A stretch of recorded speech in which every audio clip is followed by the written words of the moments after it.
So, hello everybody. I wanted to comment very briefly about your seminar groups.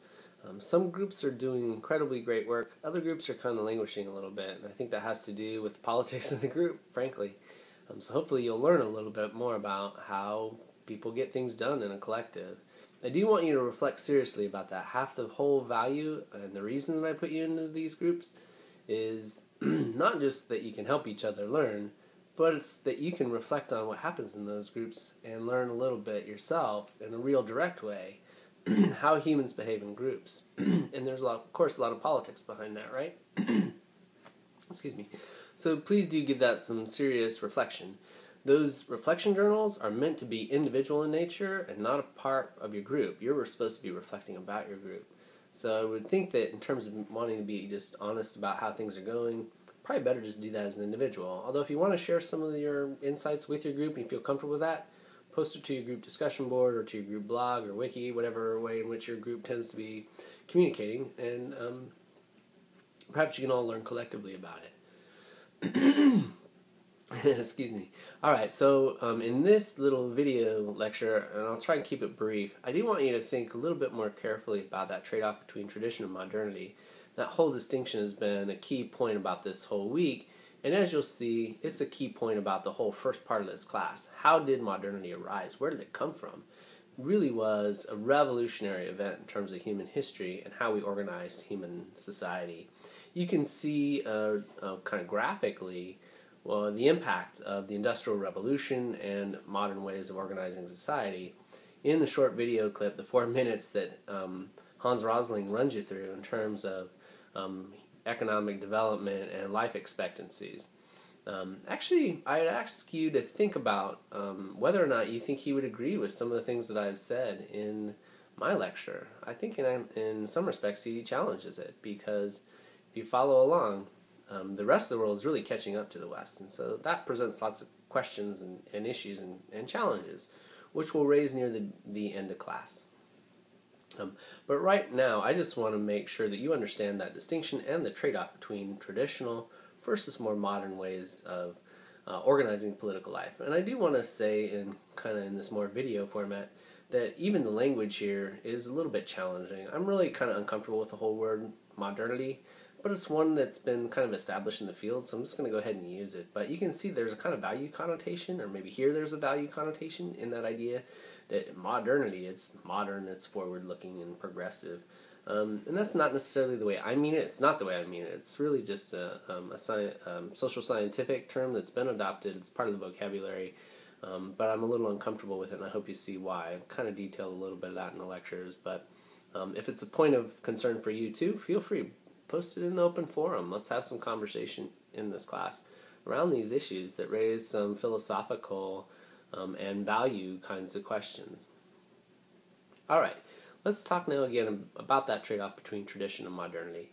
In a traditional society, I would suggest to you that humans really do feel a sense of emotional connection to their community. One of the things that we struggle with in a modern society, a lot of people feel as individuals alone and all on their own, especially in times of trouble, right? You don't have a lot to rely on. There's no community there. You rely, if anything, on your family. So there's not that deep sense of community, right? Remember, one of the big distinctions we made was that in a modern society, people tend to think of themselves as individuals, whereas in a traditional society, people will tend to think of themselves more in a community, and their identity wrapped up in a community.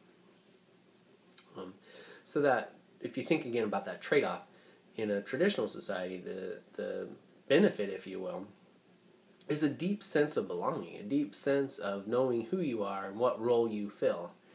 Now, there's obviously a flip side to that, right? Because the roles that are predefined in that community or in that traditional society could be roles that don't really allow for the flourishing of our human capacities. Think about a slave, right? You could be born into the class of slaves, or untouchables, depending on the society, right? There are very strong hierarchies and caste systems.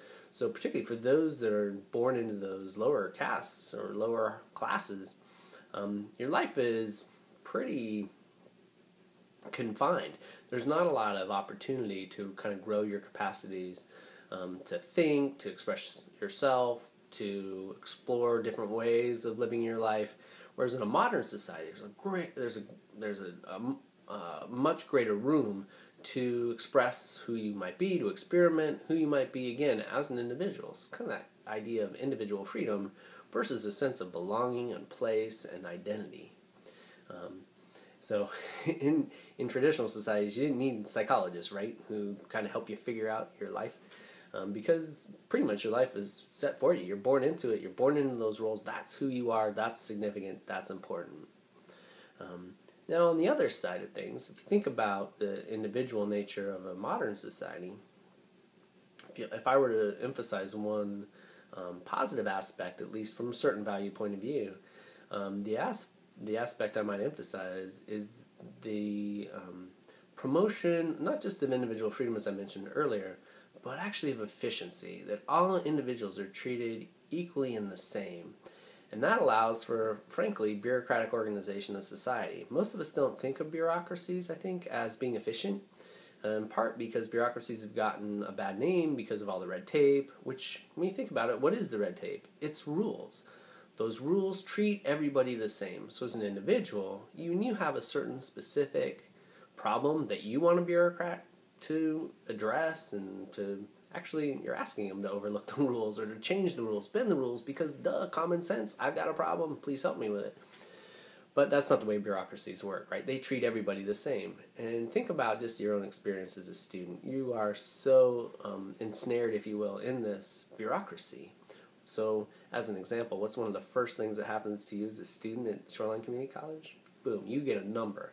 And actually, that number, well, very impersonal, right? But it allows us to do lots of things. We can track where you go, what classes you register for, what grades you receive, a whole host of things that we couldn't do simply treating you in a more personal way. So incredibly efficient, right? We're also incredibly time disciplined. We'll talk a lot more about this later on in the quarter. It's pretty significant when you actually start to think about it.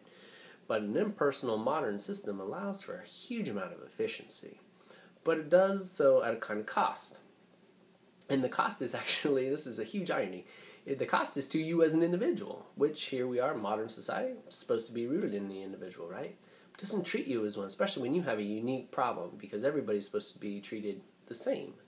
So when you have a unique problem, for example, right, you don't get your financial aid check because some professor doesn't turn in a grade for you. And you go to the bureaucracy, hey, I'm supposed to get my financial aid check. I did what I was supposed to do, but this professor didn't fulfill his end of the bargain, or her end of the bargain. But the bureaucracy is going to treat you as an individual. And sometimes, without the grade, can't release the check because that's what the rule says. The rules do allow for huge efficiencies for the vast majority of people, but sometimes those individuals do get caught up in what we would call red tape, and that's inefficient for the individual, but the efficiencies are amazing, at least seen on a historical and a mass scale. So I want you to kind of give some of those things some thought. Your readings also address some of those issues, so I hope you have enough to go on there. I'm eager to talk more about it. If you do have any further questions, feel free to post some things on the help, either on the help board or really the open forum, where we can talk through some more of these issues. I'm going to raise the issue one more time when I talk a little bit more about Marx and how he defined modernity. So until then, take care.